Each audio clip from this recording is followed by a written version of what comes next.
신약 성경 마가복음 1장 15절 말씀입니다. 마가복음 1장 15절 말씀, 우리 한 목소리로 같이 합독하시겠습니다. 가라사대 때가 찼고 하나님 나라가 가까웠으니 회개하고 복음을 믿으라 하시더라. 아멘.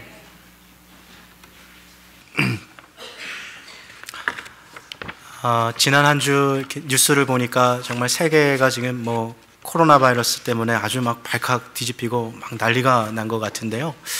주일 아침에 교회 오면서 참 한 주간의 사건 사고 없이 이렇게 와서 예배 드릴 수 있는 것 하나만 해도 너무나도 큰 은혜구나 하는 생각이 많이 들었습니다. 그래서 그 감사한 마음 가지고요, 우리 전우자에 계신 분들 보시면서 한번 인사합시다. 잘 오셨습니다. 반갑습니다. 네, 정말 감사합니다. 네.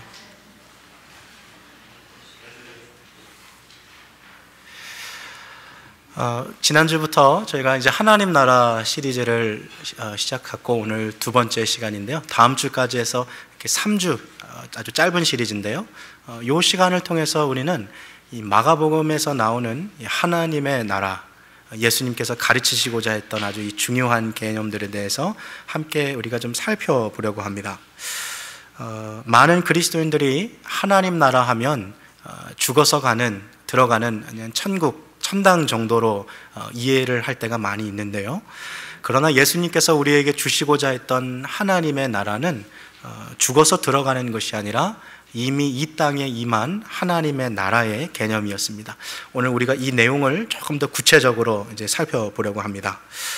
주기도문을 통해 예수님께서는 이미 주님의 소원을 우리에게 알려주셨어요. 하늘에 계신 우리 아버지여, 이름이 거룩히 여김을 받으시오며, 그 다음이 뭐죠? 나라에 임하옵시며. 그것이 바로 우리 주님의 소원이었어요. 하나님의 나라가 이 땅 가운데 임하는 것, 그것을 기도하셨고 그것을 우리에게 기도로 가르쳐 주셨습니다. 교회는 바로 이러한 예수님의 꿈을 이루기 위해서 이 세상에 존재합니다.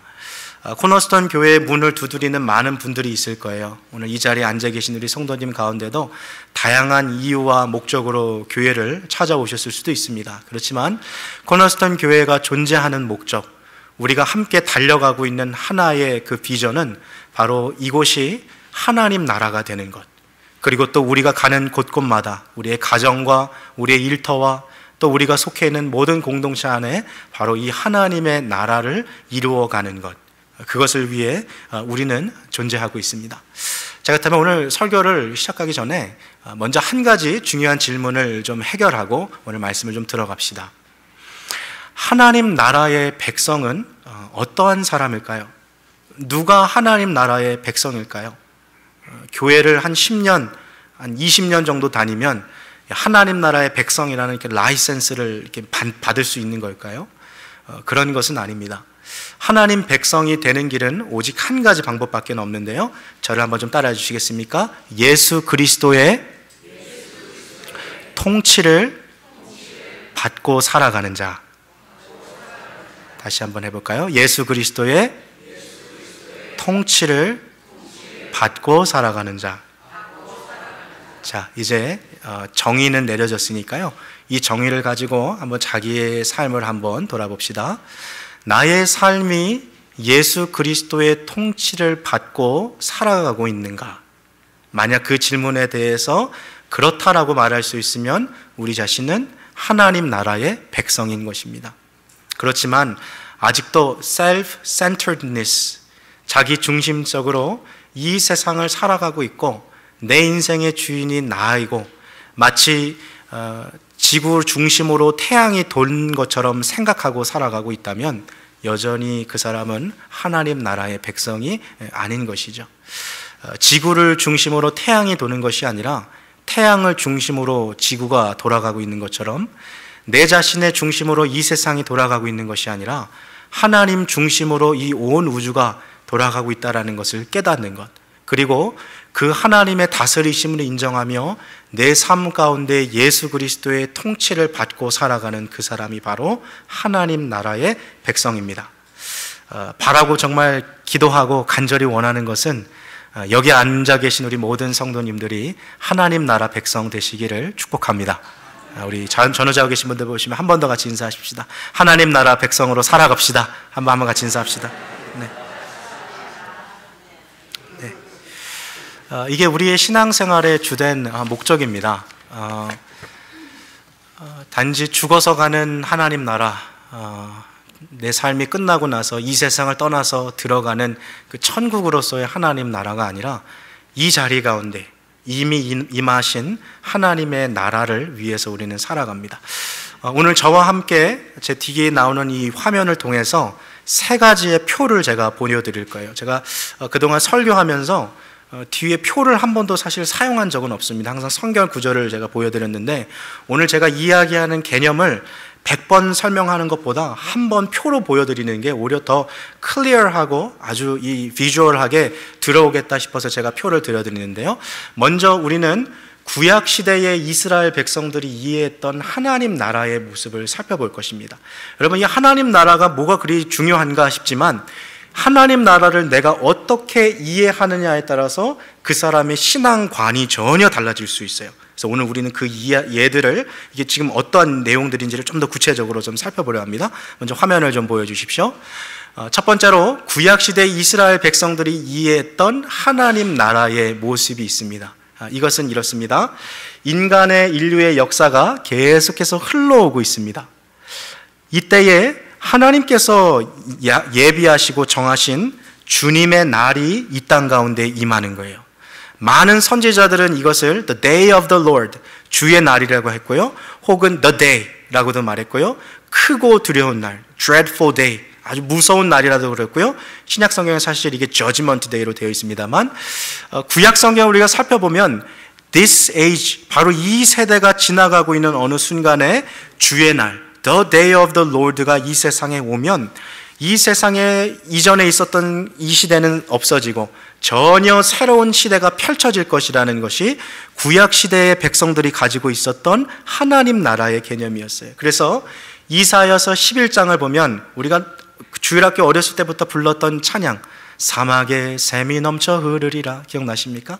독사굴에 어린이가 손 넣고 장난쳐도 물지 않는 그 새로운 나라의 도래에 대해서 이사야 선지자가 이야기하고 있죠. 오는 세대, 전혀 새로운 날. 그리고 이 구약 성경의 수많은 선지자를 통해서 하나님은 주님의 나라가 이 세상 가운데 도래할 것을 생각했어요. 그런데 이것이 구약 시대에 가지고 있던 사람들의 생각은 하나님께서 메시아를 이 땅에 보내주심으로 인해 이전에 있었던 이 세대와는 전혀 다른 이스라엘의 부흥과 그리고 이스라엘의 그 큰 어떻게 보면 이 세상에 존재하지 않았던 전무후무한 다윗의 왕조의 영광을 누릴 수 있는 그런 나라를 이 땅 가운데 이루실 거라고 생각했던 거죠.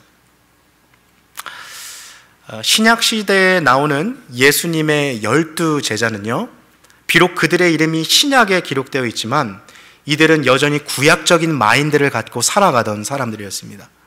여러분, 어느 사람이든지요, 어느 누구이든지 그 시대에 태어나면 그 시대의 아들이 되어지게 되어 있습니다. 그 말은 자기가 태어난 그 시절의 사상과 가치관과 세계관에 영향을 받을 수밖에 없어요. 여러분, 1950년대에 태어난 분하고요, 2000년대에 태어난 사람하고 세계를 바라보는 인식이 달라요. 전혀 다를 수밖에 없어요. 왜 그러죠? 그 사람이 태어난 세대와 그 또 환경과 문화에 따라서 그 사람의 삶의 가치가 달라질 수밖에 없는 거죠.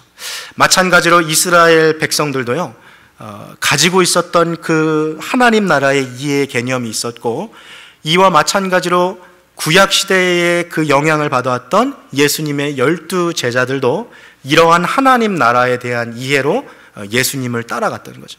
자, 왜 많은 사람들이 예수님을 따라갔을까요? 왜 많은 사람들이 예수님을 추종하며 그분을 따라 섬겼을까요? 그것은 바로 하나님 나라에 대한 이해부터 오는데요. 예수님의 12 제자들이 생각했던 하나님의 나라는 이것이었어요. 이 세상에 로마 제국이 다스리고 있지만 예수님께서 이 세상의 메시아가 되셔서 로마 제국보다도 더 강력한 제국을 이 땅 가운데 이루실 것이라고 생각했어요. 강력한 군사력을 가지고 하나님의 나라를 이 세상에 만드실 것이라고 생각했던 거죠. 자, 그래서일까요? 예수님의 12제자 중에 야고보와 요한이라는 이 두 사람 아십니까? 이 두 사람은 사실 형제였어요. 이 두 사람의 어머니의 이름이 바로 살로메라는 사람인데, 이 살로메가 어느 날 예수님께 와서 자기 두 아들을 부탁하는 장면이 성경에 나와 있습니다. 말씀을 한번 좀 같이 볼까요? 마태복음 20장 20절 말씀 같이 읽겠습니다. 시작. 그때에 세베대의 아들의 그 아들들을 데리고 예수께 와서 절하며 무엇을 구하니? 21절이요. 예수께서 가라사대 무엇을 원하느뇨? 가로되 이 나라 두 아들을 주의 우편에 하나는 주의 좌편에 앉게 하옵소서. 어느 날 야고보와 요한의 두 어머니 살로메가 예수님께 와서 주님 앞에 절을 하고 주님 앞에 구합니다. 예수님께서 물어봅니다. 무엇을 원하느냐?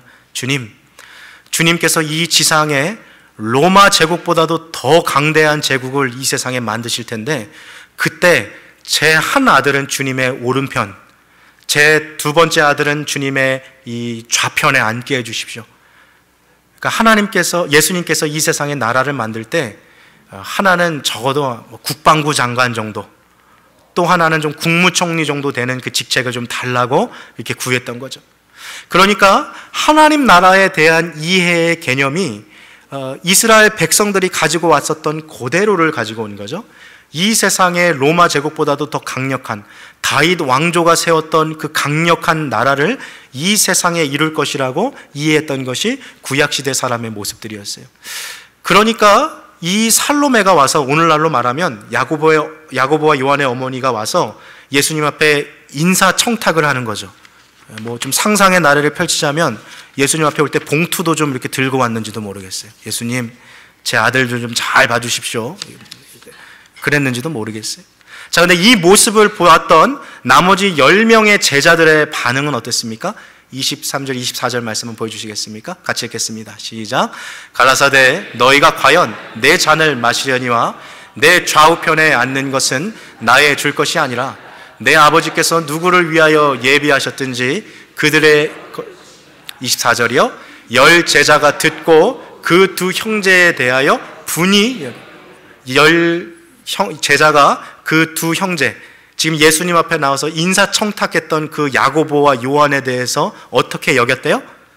분이 여겼대요. 이 말은 무슨 말입니까? 내가 먼저 했어야 되는데, 지금 내가 그 자리를 놓고서 지금 예수님 따라가고 있는데, 지들이 먼저 선수를 쳐? 막 이 분한 모습이 있다는 거예요.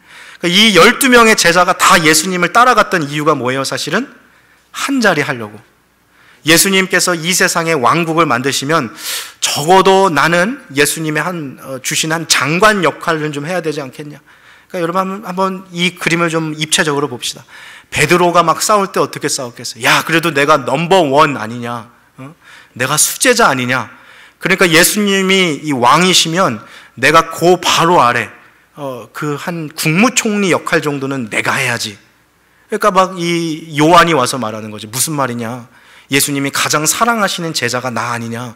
그 자리는 내 거다. 여러분, 복음서를 보면 예수님을 따라가는 제자들이요, 노중에서 이 길가에서 막 싸우는 장면이 기록되어 있죠. 누가 크냐? 그러니까 제자들은 예수님을 따라가면서도 내가 국방부 장관 한다, 내가 국무장관 한다, 너는 나보다 더 낮은 데 있다, 서열상 내가 너보다 더 높다. 야, 무슨 말이냐? 너희 저 갈릴리 바다에서 어부하던 사람들이 뭘 안다고 다스리겠느냐? 나는 그래도 좀 번번한 직장 갖고 있는 사람인데 그래도 내가 좀 더 큰 직책을 맡아야지. 그래야 하나님 나라 잘 다스리지. 이러한 개념을 가지고서 지금 예수님을 따라갔다라는 거예요. 근데 이 사람들이 가지고 있었던 고정관념이요, 쉽게 깨지지 않아요. 여러분, 사람이 가지고 있는 하나의 개념이 일단 머리 안에 들어가면 그게 잘 바뀌지 않습니다. 그래서 심지어 예수님이 십자가에 달려 돌아가시고 부활하시고 제자들에게 나타났는데도 불구하고 제자들은 이 하나님 나라의 개념이 바뀌지 않았어요. 하나님의 나라는 로마 제국과 같이 강한 군사력으로 이 세상에 펼쳐질 또 하나의 전무후무한 제국이 있을 것이라 생각했던 거죠. 그래서 사도행전을 보면 제자들이 부활하신 예수님을 보고서 이제 막 기뻐하면서 이렇게 말하는 거예요. 예수님, 이때입니까? 이스라엘 나라를 이제 부흥시킬 때가, 로마 제국을 대항해서 칼을 들고 창을 들고 싸울 때가 이때입니까? 하고 물어보는 장면이 사도행전 1장 6절에 나옵니다. 한번 말씀 보여주시겠습니까? 같이 읽겠습니다. 시작. 저희가 모였을 때에 예수께 묻자와 가로되 주께서 이스라엘 나라를 회복하심이 이때니까. 여러분, 예수님의 그 마음이 상상이 가십니까? 주님이 이루시고자 하셨던 하나님의 나라가 있었어요. 그것을 위해서 예수님 십자가에서 자기의 몸을 찢으셨고 피를 흘리셨어요. 그래서 제자들 앞에 부활하셔서 나타나셔서 내 손에 손가락을 넣어보고 내 옆구리에 네 손을 넣어보라. 주님께서 말씀하시면서 하나님 나라에 대해서 이야기하고 계신데, 제자들이 와가지고요, 주님, 이제는 칼 들면 되겠습니까? 이제는 로마 제국과 싸울 준비가 되어 있습니다. 이제 이스라엘의 부흥을 일으킬 때가 되었습니까? 이거 묻고 있는 거죠. 그러니까 제자들은요, 3년 반 동안 예수님과 함께 했음에도 불구하고 예수님이 왜 이 세상에 오셔서 십자가를 지셨는지, 왜 예수님이 이 세상에 오셔서 자신의 삶을 그렇게 못 박아 죽으셔야 했는지 그것을 알지 못했어요. 여러분, 우리가 성경을 보면서요, 그냥 이렇게 넘어가는 이야기들이 많이 있습니다만 질문을 하다 보면 조금 더 깊은 차원으로 들어갈 수 있어요. 예수님의 12제자 중에 예수님을 배신했던 사람의 이름이 뭡니까? 가룟 유다죠. 그러면 이 사람이 왜 예수님을 배신했을까요? 여러분, 한번 잘 생각해 보세요. 예수님을 따라간다는 것은요, 자기의 데일리 잡, 내 직장을 다 포기하고 가는 거예요. 3년 반 동안 길거리에서 노숙해야 되고요, 그리고 밤낮 예수님 따라서 정처 없이 돌아가는 삶인데요, 여러분, 누가 그런 인생을 원하겠어요? 사람은요, 한 곳에 정착해서 오래 이 흔들림 없이 사는 삶을 좋아하지, 불안전하게 막 오늘은 이 동네, 내일은 저 동네 왔다 갔다 하는 삶은 너무나도 피곤한 삶입니다. 그런데 이 가룟 유다는요, 3년 반 동안 예수님을 그렇게 쫓아다녔던 사람이에요. 그러니까 이 사람도 예수님을 봤을 때 나름대로 가지고 있었던 기대가 있지 않았겠습니까? 많은 이 성경학자들이요, 왜 가룟 유다가 그렇게 3년 반 동안 예수님을 잘 따르다가 왜 예수님을 배신했을까 하는 연구를 하기 시작했어요. 그러면서 학자들이 주목했던 것이 바로 이 유다의 앞에 있는 하나의 단어, 무슨 유다예요? 가룟 유다라는 이 가룟이라는 단어에 집중하기 시작했어요. 여러분, 우리가 예수님에 대해서 이야기할 때 우리가 예수님의 고향을 통해서 무슨 예수라고 부릅니까? 나사렛 예수라고 부르죠. 그래서 학자들이 요 가롯이라는 뜻이 첫 번째로 아마도 이게 유다의 고향이었던 카리옷이라는 동네였을 것이다. 그래서 그를 카리옷 유다라고 불렀을 것이다. 왜냐하면 이 당시에 유다라는 이름을 가진 사람들이 많았거든요. 그래서 그렇게 불렀을 것이다 라고 하는 것이 첫 번째 추측이었어요. 두 번째는 이 카리옷이라는 이 단어에는 거짓의 아들이라는 단어가 있어서 나중에 유다가 예수님을 배신하고 예수님께서 십자가에 죽으시고 부활하신 이후에 제자들이 유다를 향해서 부를 때 그는 거짓의 아들이었다라고 해서 그를 가롯 유다라고 불렀다라고 하는 두 번째 추측이 있어요. 그런데 지금 가장 많은 학자들이 받아들이고 있고 제가 성경을 봐도 이게 제일 맞다고 지금 여겨지는 세 번째 추측이 있는데, 이것은 뭐냐면 이스카리옷, 가롯 유다라는 이 단어가 영어 성경을 가지신 보면 이 단어가 뭐라고 썼냐면 Judah the Zealot이라고 되어 있어요. Zealot. Zeal이라는 영어 단어는 이 열심을 의미합니다. Passion. 그러니까 이 가롯 유다라는 이 이름은 그가 이걸 좀 해석을 바꿔 말하면 열심당원이었던 유다. 이게 지금 가장 가능성이 높은 해석인 거죠. 그러면 열심당원은 어떤 사람들이냐면 이런 사람들인 거예요. 여러분, 이전에요, 우리나라 또 일제 치하에 있을 때요, 광복을 꿈꿨던 독립군들이요, 비밀리에 활동했던 것들 다 알고 계시죠. 마치 그것처럼 로마 제국의 치하 아래에서 지금 이스라엘 백성들이 있을 때 우리 이렇게 살아갈 수는 없어. 아무리 로마가 군사가 강력해도 분명 구약시대에 메시아를 우리에게 보내주시고 하나님의 나라를 통해서 하나님의 이 왕국을 이뤄가실 텐데 우리가 군사를 양육해서 로마와 대항해서 칼을 들고 싸워야 한다. 이렇게 살아갔던 사람들이 바로 열심당원이었어요. 그래서 이 가롯이라는 이 단어의 뜻에는요, 짧은 검을 의미하는 단도라는 의미가 있어요. 실제로 열심당원들은 가슴에 이 작은 칼을 품고 다녔습니다. 로마 군사와 싸우기 위해서. 그러니까 이 예수님을 따르던 가롯 유다도 그 품에 작은 칼을 품고 예수님을 따랐을 거예요. 3년 반 동안 예수님을 따랐던 가롯 유다. 왜 예수님을 따랐습니까? 로마 제국을 뒤엎을 만한 강력한 군사력이 지금 이스라엘 백성들에게 없거든요. 근데 어느 날 갈릴리에 나타난 이 나사렛 출신의 예수를 보니까 기적을 행하는 거예요. 도시락 어린아이의 오병이어로 5,000명을 먹여요. 군량미는 이미 해결된 거죠. 예수님이 그 먹을 거, 군인들 먹을 건 다 있으니까요. 무리를 걸어 다니세요. 해전도 이거 뭐 이미 다 승리한 거라 다름 아니지 않습니까? 물을 변하여 포도주 만드시고. 이 엄청난 기적 가운데 가룟 유다가 꿈꿨던 하나님 나라는 뭐예요? 이분을 메시아로 삼아서 이분이 이제 강력한 군사를 동원해서 이스라엘 백성들을 통해서 로마 제국을 제압하고 이 세상에 전무후무한 다윗 왕조의 부흥을 다시 일으킬 그 군사적인 메시아를 가룟 유다는 꿈꿨던 거예요. 그래서 그 자기가 가졌던 꿈을 예수님이 이뤄주실 거라고 생각하며 주님을 3년 반 동안 따라다녔어요. 자, 근데 예수님이 무슨 일 하세요? 가난한 자들에게 찾아가셔서 복음을 전하세요. 병든 자를 찾아가셔서 주님께서 병든 자를 고쳐주세요. 이러한 모습을 보면서 가룟 유다의 마음 가운데 하나의 의구심이 찾아왔다는 거예요. 아니 예수님, 언제 로마 제국을 정복하실 겁니까? 언제 군사들을 모집해서 저들을 훈련시키고 강력한 군대를 이뤄서 하나님의 나라를 이곳 가운데 이룰 것입니까? 그러한 마음으로 따라가다가 3년 반 마지막쯤 됐을 때 가룟 유다의 마음 가운데 이게 나타난 거죠. 아, 내가 지금 생각하고 있는, 가지고 있는 이 꿈을 예수님이 가지고 있는 꿈과는 전혀 다른 꿈이구나. 그것을 가룟 유다가 깨닫게 된 거죠. 어쩌면 가룟 유다도 자신이 갖고 있었던 이 꿈이 철저하게 깨짐으로써 나름대로 예수에게 자기가 배신당했다라고 생각했는지도 모르겠어요. 그렇기 때문에 제사장들에게 은 30냥에 예수를 팔아 넘긴 거죠.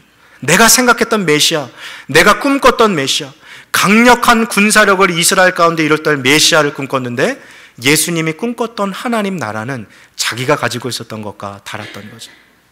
자, 하나님 나라를 어떻게 이해하느냐에 따라서 그 사람의 신앙관이 전혀 바뀔 수 있습니다. 여러분, 우리도 점검해야 될 필요가 있어요. 여러분, 왜 하나님 믿으세요? 왜 예수님을 따라가십니까? 왜 우리 스스로를 그리스도인이라고 생각하고 있을까요? 단지 하나님 믿는 이유가 조금 더 건강하게 살기 위해서, 내 비즈니스가 잘 되기 위해서, 하나님 믿는 목적이 내 자녀들이 좋은 대학 가고 또 좋은 사람 만나서, 좋은 배우자 만나서 결혼하고 남들보다 조금 연봉 더 높은 직장에 들어가서 살고 우리 가정이 화목하기 위해서 신앙생활 하는 것이라면 내가 꿈꾸고 있는 그 신앙생활의 목적이 정말 하나님이 가지고 계신 그 목적과 다를 수 있다는 거예요. 그러한 목적을 가지고 신앙생활하는 어느 순간 자기가 가지고 있는 기대가 차지 않으면 우리도 얼마든지 주님을 배신했던 가룟 유다처럼 하나님을 향한 원망과 불평의 마음을 가질 수 있어요. 주님, 내가 얼마나 열심히 주님 섬긴지 주님 아시잖아요. 남들보다 교회에서 배로 일했고 내가 새벽부터 밤 늦은 시간까지 주님을 위해 일했건만 왜 내 가정에 이렇게 어려움을 주십니까? 왜 남들은 이렇게 다 편하게 지내는 것 같은데 왜 나 이렇게 경제적으로 어려워요? 왜 나한테는 육신의 질병의 아픔이 있습니까? 하나님을 향해서 쓴뿌리가 막 생기면서 주님을 향한 원망과 불평이 올라올 수밖에 없어요. 뭐 때문에 그렇습니까? 우리가 가지고 있는 하나님 나라의 이해와 주님이 가지고 계신 하나님 나라의 이해가 다르면 그럴 수밖에 없는 거예요. 그래서 오늘 이 주일날 다시 한번 우리의 마음을 점검하십시오. 내가 왜 하나님을 믿고 있는가? 내가 왜 예수 그리스도를 따라가려 하는가? 단순히 내 육신의 안정을 위해서, 내 삶의 평안함을 위해서 주님을 따르고 있는가? 물론 예수님 믿고 따르면 하나님 주시는 복이 있어요. 우리가 그걸 부인하는 것은 아니에요. 그렇지만 그 복 자체만을 위해서 하나님을 믿고 따라가는 순간 우리는 하나님 외에 다른 신을 섬기는 것과 마찬가지라는 것을 늘 주의해야 할 것입니다. 자, 그렇다면 두 번째로 우리가 살펴볼 것은 이것입니다. 구약 시대의 이스라엘 백성들이 이해했던 하나님 나라의 이 개념을 통해서 그들이 자기의 메시아를 통해 이 세상 가운데 자신의 어떤 욕망과 욕심을 이룰 그런 메시아를 구했다면, 예수님께서 이 세상에 오셔서 정말 우리에게 주시고자 했던 하나님 나라의 모습은 어떤 것이었는가를 좀 살펴볼 필요가 있습니다. 화면 한번 좀 보여주시겠습니까? 자, 이 그림을 잘 이해하시길 바랍니다. 자, 먼저 이 화면에 이제 왼쪽부터 보시면 이 세대가 계속해서 진행하고 있어요. This age가. 자, 그때의 저 십자가가 언제입니까? The first coming of Jesus Christ. 예수님께서 이 세상에 처음 오셨을 때예요. 그때 하나님의 나라가 이 세상 가운데 임하였고 시작된 것입니다. 그게 바로 오늘 우리가 함께 읽었던 마태복음 1장 15절이에요. 때가 차매 하나님의 나라가 가까웠으니, 이 주님 말씀하신 거예요. 예수님의 십자가의 죽으심과 부활하심으로 하나님의 나라는 이미 시작된 거예요. 이게 중요합니다. 자, 그런데 이 표를 보세요. 하나님의 나라가 시작되었는데 이 세상은 끝납니까? 아니면 계속됩니까? 이 세상은 계속되고 있어요. 그래서 이 세상도 계속되고 있고 이미 임한 하나님의 나라도 계속 함께 가고 있죠. 그래서 이 두 가지가, 저를 한번 따라해 보시겠습니까? 공존하고 있는 거예요. 이 세상을 살아가고 있지만 이미 시작된 하나님의 나라가 함께 같이 가고 있는 거예요. 자, 그런데 이미 시작된 하나님의 나라지만 이 하나님의 나라는 아직 완전하지 않습니다. 그렇다면 이 하나님의 나라가 언제 완전해집니까? 두 번째 화살표, 저게 언제예요? The second coming of Jesus Christ. 예수 그리스도의 재림 때에 하나님의 나라가 완전하게 되는 거예요. 자, 그렇다면 우리는 지금 어디에 간격을 살고 있는 사람들이에요? 이미 임한 하나님의 나라, 그리고 아직은 불완전하지만 완전히 임하실 하나님의 나라를 기다리는 이 두 가지 화살표의 이 가운데 중간 시대, 바로 이 말세를 살아가는 사람들이 바로 우리들입니다. 여러분들, 이 표를 이해하는 것이 너무나도 중요해요. 왜 그렇습니까? 만약 지금 우리가 살아가고 있는 이 세상에 하나님 나라가 임하지 아니하였다면 우리의 신앙은 어떻게 됩니까?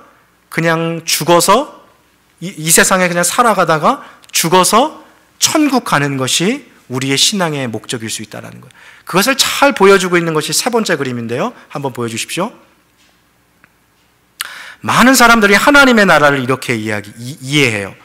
살아가고 있는 나의 인생의 어느 한 순간에 예수님이 내 삶 가운데 오셨어요. 내가 수련회를 통해서 예수님을 영접하게 됐든지, 어떤 집회를 통해서, 말씀을 통해서, 주일학교 교사를 통해서, 내 친구들, 선생님, 누군가를 통해서 내 삶 가운데 예수 그리스도를 소개받았고 예수님을 내 삶의 주인으로 모셨어요. 그리고 살아가는데 이 세상은 단지 이 세상일 뿐이에요. 그러니까 이 세상 살아갈 때 죄를 짓는 것은 어쩔 수 없는 것이고, 이 세상에서 다른 사람들 살아가는 것처럼 세상 사람들처럼 그렇게 살아가다가 그래도 구원의 확신이 있으니까 내가 죽으면 천국 간다라는 믿음이 잘못된 하나님 나라의 이해라는 거예요. 근데 의외로 많은 그리스도인들이 이 세 번째 개념에 빠져 있어요. 혹시라도 우리들도 이렇게 지금 예수님 믿고 생활하고 있다면 이걸 깨트려 버려야 돼요. 여러분, 고정관념은 쉽게 바뀌지 않습니다. 그래서 이걸 보는 게 중요해요. 앞에 두 번째 걸로 한번 다시 돌아가 주시겠어요? 자, 다시 한번 질문해 보겠습니다. 하나님의 나라는 이미 시작되었습니까? 아니면 우리가 기다려야 됩니까? 이미 시작되었어요. 하나님의 나라는 이미 주님이 이 세상에 오심으로 인해서 시작된 것이에요. 근데 이 하나님의 나라가 완전해요? 불완전해요? 지금 아직 불완전해요. 그럼 이 하나님의 나라가 완전해지는 때가 언제입니까? 예수님의 재림 때에 완전해지는 것. 자, 그러면 우리는 여기서 아주 한 가지 중요한 개념을 발견해야 돼요. 하나님의 나라는 어땠어요? 이미 임하였어요. 그런데 아직 완전하지 않아요. 그래서 우리는 이미와 아직의 이 중간 때를 살아가고 있는 거예요. 이해되십니까?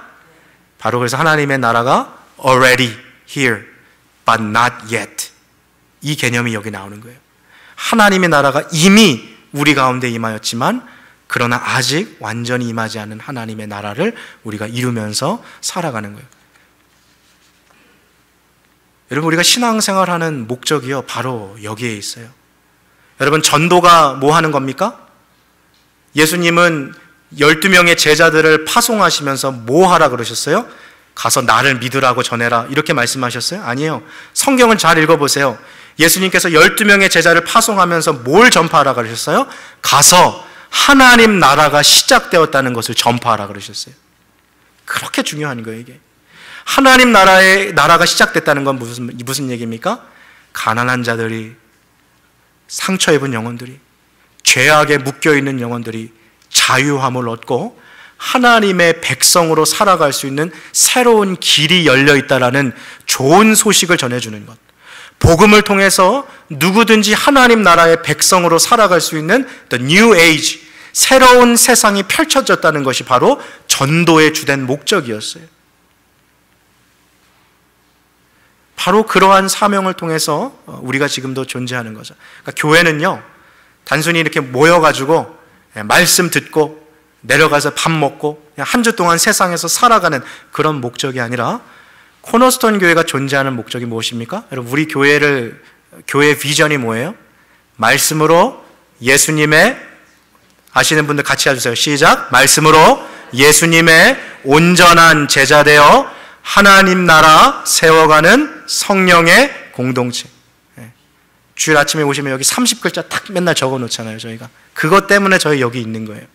말씀으로 예수님의 온전한 제자가 되어 이곳 가운데 뭘 세워간다고요? 하나님 나라 세워가려고. 자, 그럼 아까 말씀드린 것처럼 하나님의 나라 백성은 누굽니까? 그리스도의 무엇을 받고 살아가는 사람이요? 통치를 받고 살아가는 사람. 자, 다시 한번 점검하세요. 다시 한번. 내가 정말 하나님 나라의 백성인가? 여러분, 교회 나와서요, 10년, 20년, 심지어 모태신앙으로 기독교 집안 4대째 집안이라도요, 예수 그리스도의 통치를 받고 살아가지 않는 그 사람은 그리스도의 하나님 나라의 백성이 아직 아닌 것입니다. 교회를 출석하느냐 마느냐가 중요한 것이 아니라, 물론 그것도 중요해요. 하지만 더 중요한 본질은 뭐예요? 나의 삶이 지금 예수 그리스도의 통치를 받고 살아가고 있는가를 보는 것입니다. 자, 하나님 나라의 백성으로 살아갈 때 중요한 두 가지 자세, 제가 오늘 두 가지만 얘기하고 마칠 거니까요, 조금만 더 집중하세요. 첫 번째는요, 방금 이야기했던 거예요. 나의 삶이 하나님 나라의 백성으로서 예수 그리스도의 통치를 받고 살아가고 있는가를 확인하는 겁니다. 그럼 이거 어떻게 확인하실 거예요? 제가 지난주에도 말씀드렸지만 하나의 상황을 한번 줍시다. 이제 올해 대학을 졸업한 내 자녀가 있어요. 이제 취직을 해야 되고 직장을 선택해야 되는데, 이 아이가 직장에 대한 옵션들을 막 가지고 왔어요. 이 직장에 대한 옵션들을 보니까 연봉을 많이 주는 회사가 있고 연봉을 조금 주는 회사가 있어요. 그러니까 이 부모 마음에, 야, 당연히 연봉 많이 주는데 가야지, 너 저기 가, 이렇게 말하는 것이 아니라 이 아이를 식탁에 불러와가지고, 너 엄마랑 잠깐 얘기 좀 하자, 너 아빠랑 잠깐 이야기 좀 하자. 이렇게 서류를 보니까 세상 사람들 기준으로 보면 연봉 높은 데 가는 데가 맞겠지만, 그래도 우리는 그리스도인 아니니, 우리는 하나님 나라의 백성 아니겠냐. 무언가를 결정할 때 세상적인 기준으로 결정하지 말고 정말 하나님이 너를 어디로 인도하시는지 한번 이 시간 한번 같이 기도해보고 결정하자. 혹 기도하지 않고 기도하고 나서 똑같은 결정을 한다 할지라도 그것은 전혀 다른 결정이 되는 거예요. 주님 앞에 왔을 때. 비즈니스를 할 때도 마찬가지죠. 야, 이게 어떤 분들은 수완이 좋으니까요, 남들이 보이지 않는 길이 보이는 분들이 있어요. 아, 이거 이렇게 해가지고 이렇게 하면 이건 되겠다, 이 보이는 분들이 있어요. 설령 내 눈에 그게 보인다 할지라도 일단 all stop, 그리고 먼저 주님 앞에 나가서 무릎 꿇는 거예요. 주님, 저는 제가 볼 때 이렇게 하면 하나님 이게 이렇게 될 것 같은데, 주님은 어떻게 생각하십니까? 하나님은 이것에 대해서 뭐라고 얘기하십니까? 주님, 내가 정말 이것을 하기를 원하십니까? 아니면 하나님은 또 다른 걸 하기를 원하십니까? 하나님 앞에 묻고 주님의 그 통치하심을 따라서 살아가는 삶, 그 사람이 바로 하나님 나라의 백성으로 살아가는 삶입니다. 그래서 그러한 사람이 들어가는 가정이 하나님 나라가 되는 거예요. 여기 앉아 계신 우리 성도님들 한 분 한 분이요, 그러한 예수 그리스도의 통치를 받고 가정 안에 들어가시면 우리의 가정이 하나님 나라가 임하는 것입니다. 마찬가지예요. 그러한 예수 그리스도의 통치를 받으며 내가 일터에 가고 내 회사에 가면 내 회사가 하나님 나라 되는 거예요. 사장님, 텍스 보고할 때가 됐습니다.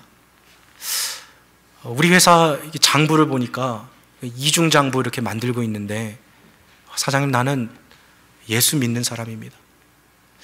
나는 이렇게 거짓으로 장부를 나는 조작할 수 없습니다.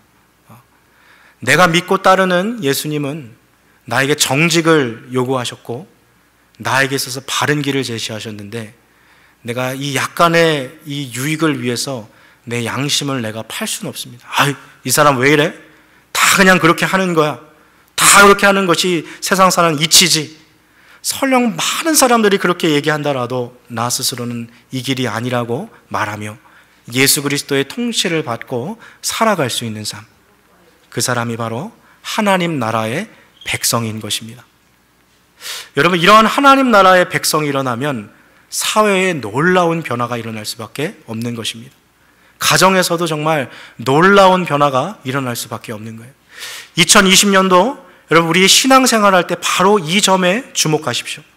크고 작은 일을 결정함에 있어서 나의 어떤 경험이나 내가 가지고 있는 지식이나 내가 가지고 있는 어떠한 노하우를 가지고 결정하는 것이 아니라 먼저 주님 앞에 나아가서 예수 그리스도의 통치를 받으며 살아갈 수 있는 그런 우리의 삶이 될 수 있도록 그렇게 살아가시기를 바랍니다.